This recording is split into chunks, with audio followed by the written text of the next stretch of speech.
Welcome to another episode of Justen vs. Justen. I'm Justen with an E. I'm Justen with an I.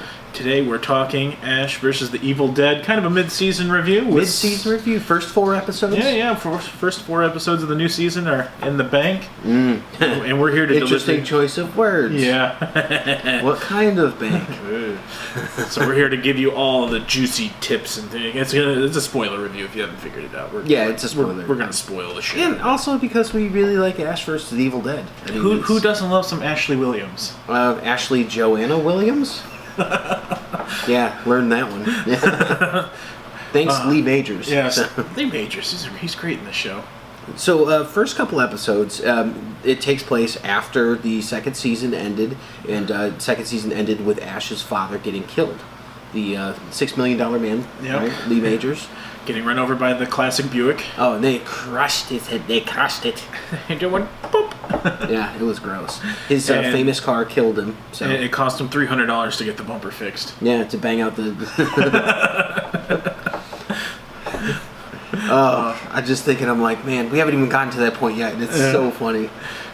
So the story picks up. It leaves our heroes in Elk Grove. That's right, back in his hometown, and Ash has taken over the family hardware store. Yeah, Ash is in the family hardware business. Because you're going to love his nuts.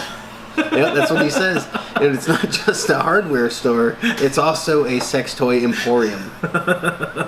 That's right, he has dildos. Yeah, he really does. It picks up with Ash, and he's got a hardware store. Pablo's got a taco stand. Yeah, he's got a fish taco stand or something like that. Right there, he's calling it Slashy Ashies, and he's calling it Pablitos. No, Ashy Slashies. Ashy Slashies, yeah. And he's got a commercial and everything, and that's where it picks up, and it kind of just jumps right in and grabs us because we find out right away Ash has a daughter. Yeah, this is I can't quite place who the actress was, but she looks so much like Shannon Doherty.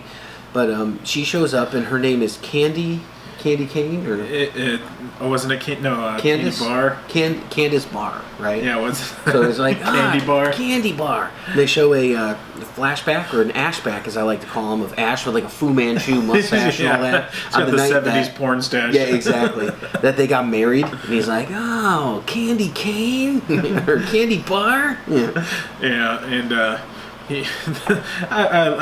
mean, I know it's in the second episode, but I just like when he's talking to his daughter after he meets her, and he's like, "Your mother was the only dame that after she could throw up, she could go again." Yeah, Ash is such a messed up guy. He has no idea where the boundaries are with a daughter. Yeah. It's kind of awesome to watch. And we see Pablo still having trouble with the Necronomicon on his skin because someone has opened the Necronomicon again, and it's back. And Ruby's back. Ruby's back. And you also get to see that Ruby gives birth. Again, yeah. To the one who's supposed to overtake the prophesied one. Oh, yeah, it's kind of a messed up scene. It's like a C-section explosion in a car. It's gross. And it's, at the beginning of the show, every time they have something, there's like a big splash of blood, like a big splatter. So that's in the car, and these two kind of drifters or something, they're like hitchhikers. Yeah, foreign drifters, yeah. Yeah, one is like a skinny-looking, like a Matthew Lillard type, like a beatnik or hippie or hipster. And the other is like a big-looking Brunhilde sort of Norwegian girl. Yeah, they're both blonde like Norwegian people hitchhiking. I didn't think, was he foreign? I don't know. I think they both were. I don't know. He didn't get much screen time. It was more like, hey, they're... You see Ruby, and I mean, the effects are really awesome because it's like half of her viscera is all like exposed, and she's just like walking around, and I was just thinking to myself, I'm like, there's no way they could have done this back in the day. No. It looked like just so crazy. And so far, I think actually this season compared to the others is actually the graphics and the special effects are actually a step up from the other seasons. Yeah, I think maybe they changed companies or something. Because they're really good so far this year. Yeah, which is surprising. As far as it goes, I think they've dialed up the humor a lot as well. Oh, yeah. Like, they really have gotten away from the scary aspect of it and got it into the funny, cartoonish sort of stuff. Kind of back to the Ash versus... or the Army of Darkness type movie.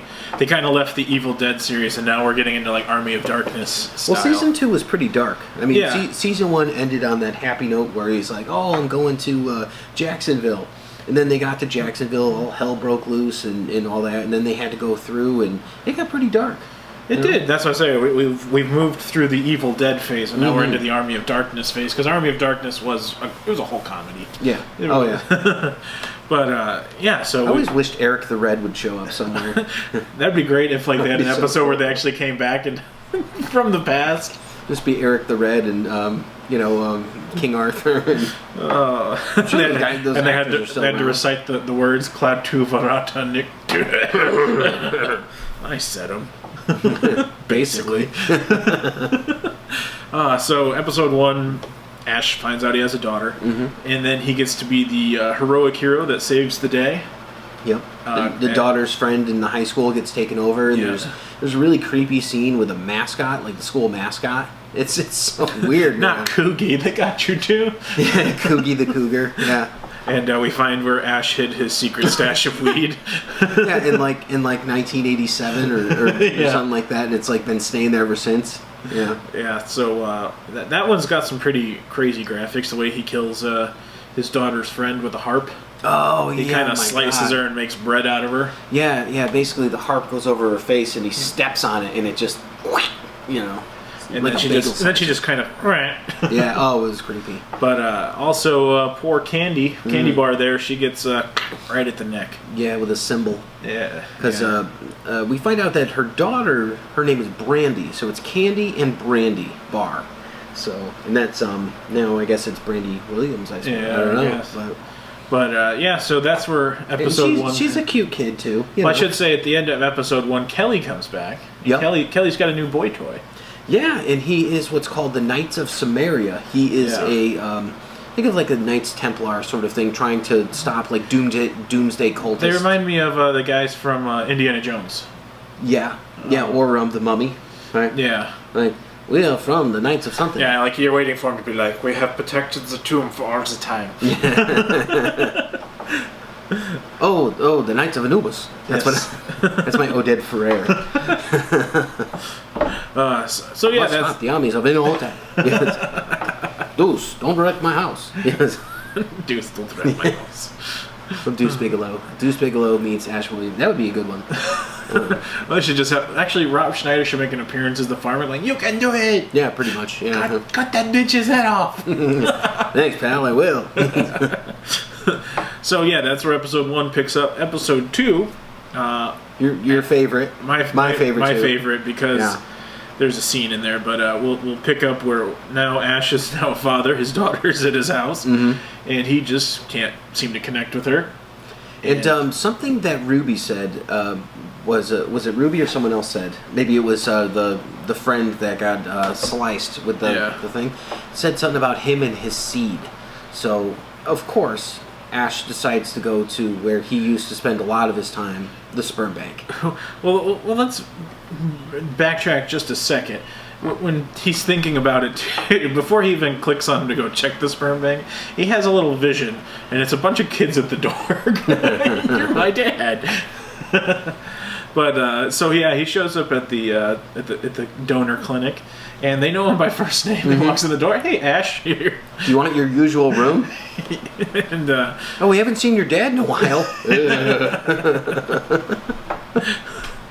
So he bribes the front check girl to see if any of his man part juice was used. And he bribes her in a hilarious way with a coupon to his hardware store. Yeah, he slided 20% off most items. And she goes, 30% would be better. And he's like, all right, you drive a hard bargain. Yeah, and then he's like, while I'm here, I might as well make a deposit. Yeah. So he goes in the back, and while he's there, evil does its normal through the town, and it shows up and takes over the doctor who oversees the sperm. And it's hilarious because the clinic doctor is this tiny little Asian woman. It's so funny. Let's just say there's a scene with sperm and it resembles Spider-Man when it shoots. Oh my god! She's slinging it out like that. That's only half of the issue, right? So Ash picks up a girly magazine, right? And he's looking at this girl, and she's going like this, and and she looks totally vintage, like she's like 1970s or early 80s or something like that, right? Like it looks out of time and out of place. Well, the woman in the magazine actually attacks him and grabs onto him with her hand coming through the magazine. It's crazy.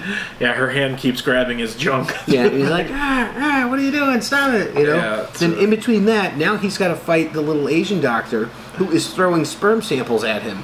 And let's not forget, too, that there's sperm all over the floor, and now this hand that's in the magazine is going through it and just, it's so just covered in it, and then grabs his... It's uncomfortable to watch. And after he's done fighting, he goes and sees Pablo and Kelly, and he has a big hand sperm print right on his crotch. So gross. And they're like, what happened there? He's like, long story. Then we find out, too, that Ruby has a house, and she captured the large lady to be kind of a nanny/treat for the child. Yeah, because the child is definitely a cannibal, and he's eating up on Shaggy. Yeah. And we also learned, too, that his daughter's counselor is none other than Ruby. So she basically took over for this other woman and took her life and all that. And she's found a way to get herself into Brandy's life. So, and she's even offered to take her in now that her mother's been killed.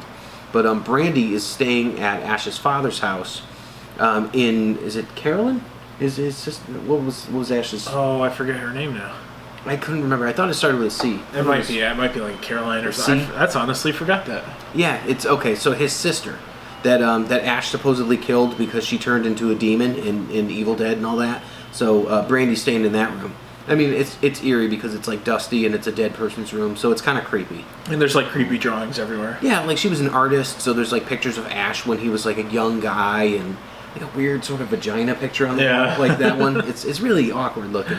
So yeah, that's what we learned during the second episode, and that kind of takes us into the third one, which starts out with his Candy. She's been lopped off at the head, and sure does. So it starts off with the funeral, and let's just say he goes in to view the body to make sure that she's not a Deadite. Ash shows up in a blue checkered jacket with brown pants and white patent leather shoes. He looks like a used car salesman from 1960s or 70s, and it's just awesome. And big ass shoes. So yeah, the Candy comes back to life, and basically she just seems to want to get it on.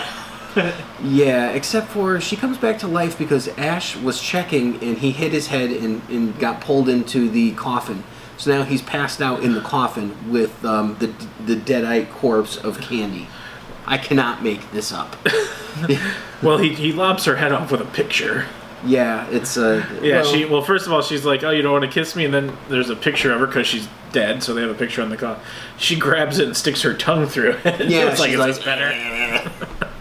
And so and we found out by watching afterwards when they were talking about it. Turns out that Bruce actually broke the mask and like the face fell off and all that. And basically because of that, they ran with it and changed the scene because he broke the prop.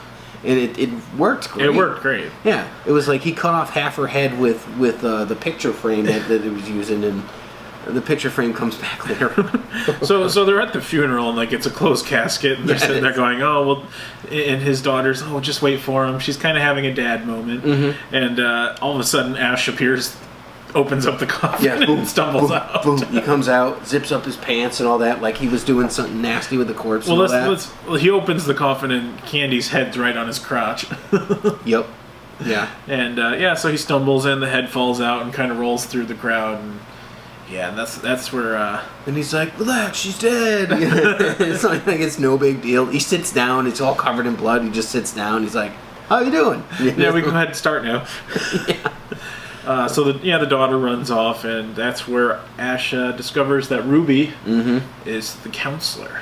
And she sat right behind him, and she's talking to him. He's like, this one's crazy. And he's trying to just tell his daughter Brandy that she's this dark one or something like that, and she's just not having any of it. Yeah. So yeah, and then. Is this the one in the meantime where they go back to the cabin? It is. Okay. At the end of the third episode, Pablo, Kelly, and her Knights of Sumerian boyfriend go back to the cabin to find the. Does he even get a name at this point? I mean, I don't even think he has one because I think Ash always calls him like boy band and short son. stick, and always has a nickname for him. He never calls him by a name. But yeah, they go back to the cabin to look for the dagger, and the Kandarian dagger, the only thing that can kill Ruby. Yeah, so they're looking for that, and while that's going on, Ruby decides to dig up somebody from Ash's past. Yeah, kind of an interesting choice. And what happens next is he comes home to talk to his daughter about the funeral and how he's apologizing. And there's his father sitting on the couch. Yeah, Lee Majors comes back. Yeah, another one. And let's talk about the scene where they bring Lee Majors back. So it kind of looks like he's like a zombie and all that, and he's going to come in the house and attack somebody. He just comes in the house. Mud. Yeah, he's covered in mud. It's disgusting. Yeah. The lightning flashing. You can see like bones hanging, all that. Like he's tearing off flesh while he's in the shower. He comes out. Yeah, he comes out.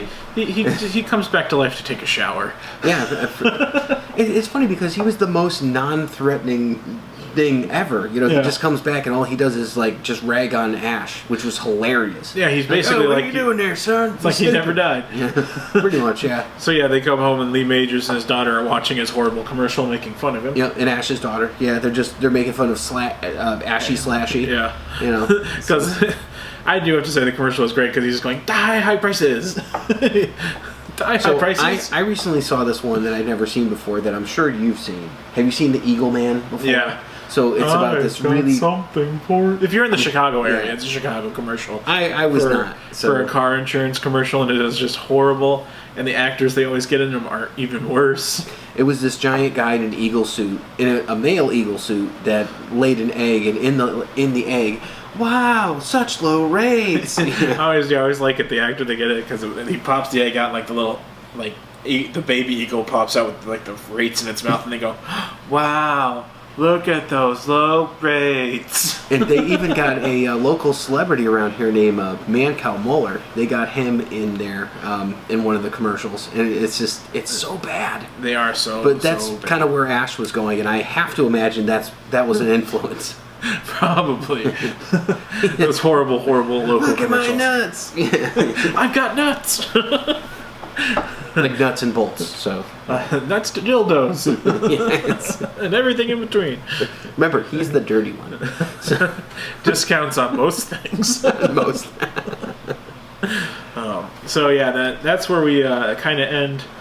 Well, episode 3. Right? Well, episode 3 also ends with Ash and his father now fighting. Yeah, they end up fighting as they usually do, but this time Ash has a bit more recourse because his dad's dead already. Yeah. So he doesn't have to take it, and he decides to chainsaw him. Yeah, because his daughter doesn't believe that he's dead, and Ash is just being an asshole. But unfortunately, she walks in at that very moment. And let's just say, she gets a bloodbath. Yeah, like literally, she gets just splattered with blood. Yeah, and so that's where we pick up in episode 4 there, where Ash is now decapitating his zombie father. And the nameless Knight of Samaria has been impaled upon a tree and turned into a Deadite. Yep. And our poor buddy Pablo has been taken over by the Necronomicon, yes. So he appears to be possessed. Kind of consumed by the dark side, if you will. Mm-hmm. But it starts out, and then Ash's father comes back again for another episode. Yeah, but this time he comes back as a ghost. Yeah, he's a ghost, dumb shit.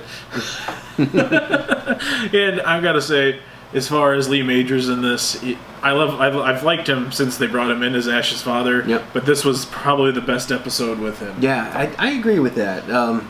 He had some of the greatest lines. This was a really good episode too, actually. I mean, number 2 was great. Number 3 was good because there was a lot of action. But number 4 is probably my favorite, I think. I'd have to say so far, with Lee Majors. And Lee Majors is kind of acting like the ghost of Christmas past, I guess you could say. Much. He's like, I got something to show you. And he takes him into the hardware store where apparently one of these Knights of Samaria had tried to get a hold of Ash through his father. Back in 2012. Yeah, back in 2012 when he's like, look at you. How old was that? He's like, I don't know, 2012. But, he shows him that he actually has these torn out pages of the book of the Necronomicon. These are pages that Ruby's looking for, and pages that Ash is looking for because they've got some special power to them. But the Knights have been keeping them safe. Yeah. And, his father's not having any part of it. He's like, I don't want to talk to you. And the guy kind of blocks them off, and it turns out that the hardware store has a cellar that Ash did not know about. Yeah. And his dad kicks him in the balls and tells him to sing in high C. Yeah, he's like, yeah, you're going to be singing in high C, son. He kicks him in the nuts, and then he falls down the stairs, and he literally looks dead. So instead of going down and dealing with it, he boards it up and just leaves forever. He's like, oh, I guess he's dead. No point in... And Ash is like, what the hell did you do? And he's like, what the hell you mean? I was trying to show you that I cared about you. You're supposed to be all soft and bubbly. He's like, his father killed someone. Isn't it funny, though, that he got all pissed off at Ash for killing someone, but he killed someone? So, yeah. Yeah, he's like, business was bad, so I just left. Yeah, business sucked, And so he says, okay, bring me back to the present. And they are immediately right back in the present, and Ash opens out the board and go downstairs, and there's no body. Yeah, the body where his dad left him is not there anymore. Yeah, I mean, there was, turns out he was a survivalist, go figure. He ate his goddamn Spam. He ate my goddamn Spam. He's like, relax, you left him for dead. So and while he was down there surviving, he wrote basically these pages of the Necronomicon on the wall. I have a question for you. Since this is a spoiler episode, do you think he was down there prospecting? Gold! Silver! Necronomicon! I had to. But he's written all of these... Is Rudolph in this universe? Something's got a red nose, Was Cornelius a knight of Samaria or whatever? Maybe he was, He's like, the Bumble is the dark one. The abominable snowman was actually Ruby. Does she bounce? Bumble bounce. That Bumble, he doesn't have any teeth anymore. Has it hurt me? I'm Hermie.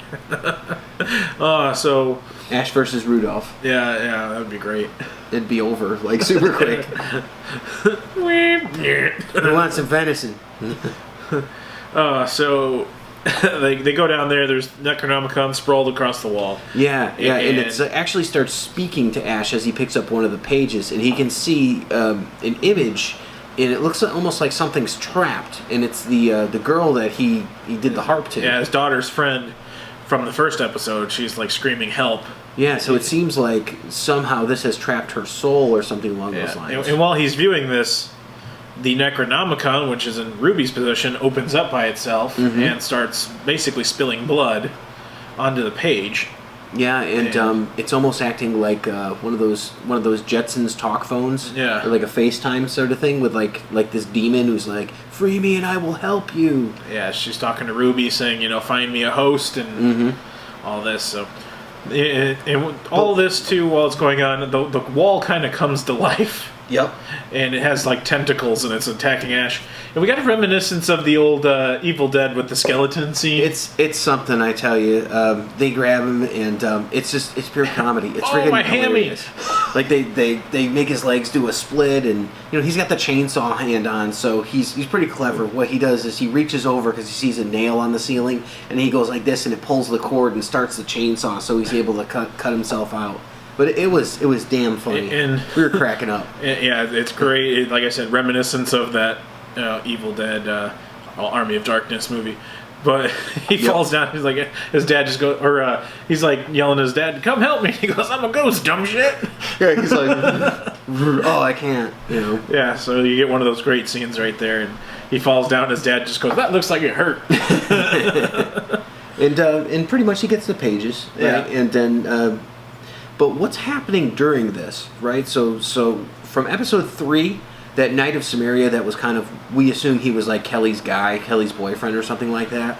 He gets killed, he gets impaled, and instead he gets taken over by a Deadite, and Kelly goes back, and on her way back she gets attacked by Pablo, who seems to be possessed. Yes. And I mean she's got to figure out how to deal with this. So she gets Brandy, and they end up getting into like a car wreck with Pablo and all that. But Pablo breaks through and actually bites Kelly on the leg. Yeah, and he's, oh, fresh meat. And so they take off running after, they're beating him up with the car, and they just can't get away from him. So they run into Ash's trailer, because it has bulletproof glass, apparently, and all this stuff. Yep, so no one can get into the trailer because Ash has pretty much made it impregnable. Yes, and... Just like his lucky rubber. 53-0.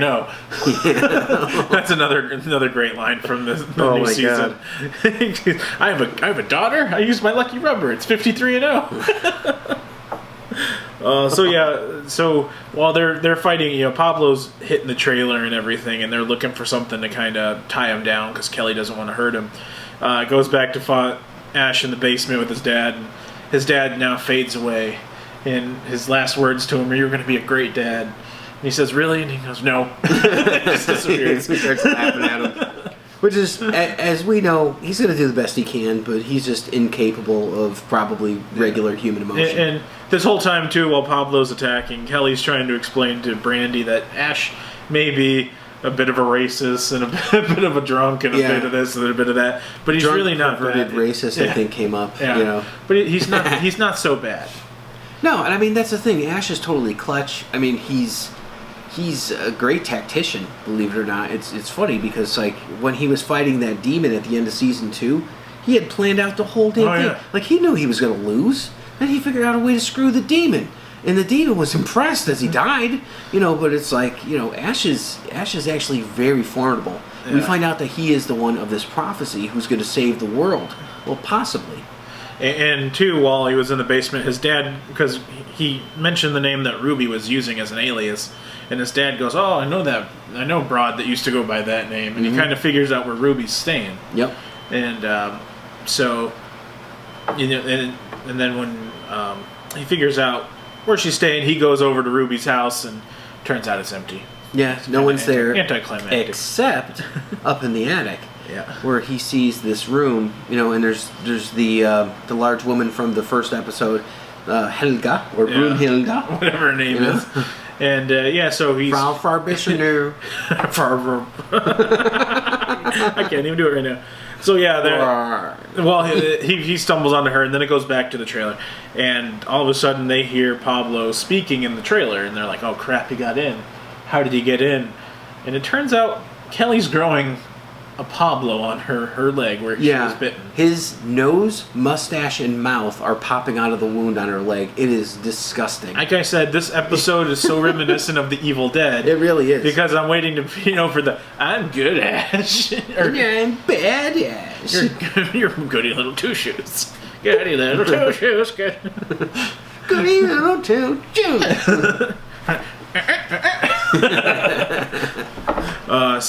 Good, bad. I'm the guy with the gun. That was a great movie. Pretty much, yeah. Then it goes back. Ash is trying to save Broomhilda, and they wake up the baby that Ruby gave birth to, which is supposed to be in the version of Ash. Yeah, she was handcuffed to the sink, and it's pretty funny because he's like, yeah, he's like, they're going over like, things. No. And she's like, and he's like, "Hey, the kid, he's sucking his thumb." And she goes, "That's not his thumb." And he goes, "Not his thumb." She goes, "Oh, that's a choking hazard." He's eating someone's finger. Yeah, and then so the kid, he unscrews the sink, and they kind of lift it up, and it shoots blood and guts everywhere. Oh yeah, it's gross. And they turn around, and the kid's right there, and she starts freaking out. And she's like, "Ah!" And he's like, "Don't worry, lady, I've dealt with kids like this before." And then the kid, the demon mouth opens up, and just opens up like. And it starts screaming, and the lights break out, and you just hear, "What's Norwegian for up Shit's Creek?" Yeah, really. So scene. Yeah. and scene. So so far we're 4 episodes in. Yeah. And I love this season. Oh, it's so good. I'm glad. Yeah. We've decided to end up watching it before we film, so it's kind of fresh in our heads, and I don't have stars, so. Yeah, he doesn't have stars. Stars. So. Yes. I read something kind of disheartening the other day in regards to Ash versus the Evil Dead. Yeah. And that was Bruce Campbell, I guess, was giving an interview, and he stated that if Starz cancels Ash versus the Evil Dead, he is done with the character of Ash Williams. Yeah, that sucks. I mean, and on the other hand, this is the best Ash Williams we've ever seen. Oh, yeah. So sometimes you see things that get watered down after time, and they're not as good. This is the strongest performance he's ever done. He's done more character development. He's done more humor. He's done more... No, yeah, they've done more to grow his character during the series than they ever could in a movie. Yeah, and I mean, it to me, it doesn't cheapen the movies or anything else like that. It just adds to the mythos of, the Evil Dead. The legend of Ash. It's so good. So, they were. I know a lot of fans were possibly hoping for another Evil Dead movie installment featuring Bruce Campbell, but it doesn't look like we're going to get that. Yeah, I mean, I'm sure he's always going to be around anything that Raimi touches. In terms of that, like how Quentin Tarantino always uses the same actors. Yeah. But, I don't know. I mean, we haven't seen much of Lucy Lawless, his wife, his real-life wife, actually, in anything besides Starz series lately. Like, she was in Spartacus and Spartacus Blood and Guts, I don't know. Yeah, so... But they're actors. They always say that, and then they go, well, I can't turn down that much money. I imagine he's doing well. I'm sure he is, but, just like anybody, hey, we're going to do a movie, we'll give you $30-40 million. I'm doing it. You think they give him $30 million? I don't know. How much do they pay actors? They pay them ungodly amounts of money. That's great. The other thing is, too, they get residual money for every time that the movie gets shown or if it's put on something. So that's actually how a lot of them make their money. Oh, yeah. Well, it's just like Friends actors. They don't really need to work anymore just because Friends is... Yeah, it's on all the time. Yeah, they get their residuals from that. And I can only imagine they're probably making more in a day than we do in a year. Yeah. How come Bruce Campbell was never on Friends? That would have been... He should have been. He should have played like a Rachel's boyfriend or something. Yeah, just like some ass. That seems like the type of guy she'd have gone for. Actually, he should have been on Seinfeld. Yeah. Well, Kevin McDonald was on there from The Kids in the Hall. He was Denim Vest. Yeah. So they've had just about everybody on that show. Yeah. Billy Majors, though. I'm surprised that, Family Guy had some parody to Ash, too. I've never seen it on there. Yeah, I'm surprised they don't have an Ash on Family Guy. I haven't seen it. They parody a lot of pop culture, so I'm surprised he hasn't made an appearance. I'm sure there's like some I'll Swallow Your Soul or something like that, but I mean, they did so much, so I don't know. But that would be cool. Simpsons did it? No. Did they? No. Oh, yeah. Phony! You're a phone! Oh. I'm just thinking of the South Park episode where they're trying to think of everything and they keep going, Simpsons did it! Simpsons did it! Yeah, they did. Season 2! So that was our mid-season... Well, I don't even know if it's mid-season yet. But it's kind of our 4-episode partial review of Ash vs. the Evil Dead. And it's a worthy amount of stuff. It's funny. Yeah, and if you haven't checked out, the first 2 seasons are on Netflix. Yeah, they are. They're on Netflix. I bought the DVD when it came out because it wasn't on Netflix, so I had the full first season. Yeah, so if you haven't... And I don't regret it. Yeah, if you haven't watched it, go sit down and binge watch it. It's a great show. Mm-hmm. Then try a free trial of Starz so you can catch up on this year.